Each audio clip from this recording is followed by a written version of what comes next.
ഇവിടെ വന്നാൽ ഏതൊരാളും ആ കൂടി നിൽക്കുന്ന പാറക്കല്ലുകൾ ഒരു നിമിഷം നോക്കി നിൽക്കും. നേരെ ബേക്കിൽ സ്കൂൾ കാണാം, ഒരു ഫ്ലോർ മണ്ണുകളെ കൊണ്ട് നിറഞ്ഞതായിട്ടും കാണാം അല്ലേ?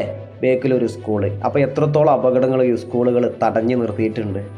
ആ കാണുന്ന ദൂരത്ത് ആ മേൽഭാഗം നിന്ന് ഉരുൾ പൊട്ടി വന്നത് എത്ര ദൂര അകലത്ത് നിന്നാണ് വന്നത്. വല്ലാത്തൊരവസ്ഥ.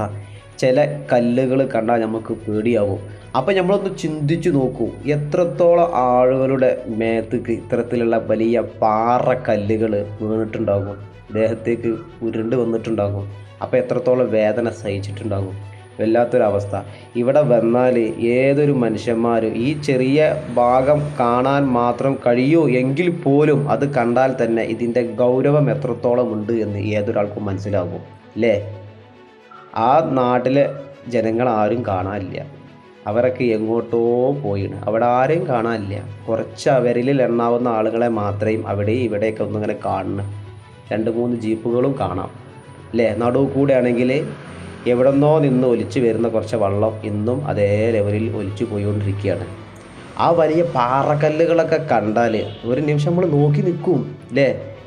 എവിടെ നിന്നൊക്കെ വരുന്ന ആളുകളെ കാത്തു നിൽക്കുന്ന 3-4 ജീപ്പ് അല്ലേ? അവരൊരു അന്നത്തിന് വേണ്ടി അവർ ചെറിയ ജോലിയായിട്ട് മുന്നോട്ട് പോകുന്നു. അവിടുത്തെ നാട്ടുകാരായിരിക്കും എന്ന് പ്രതീക്ഷിക്കണം.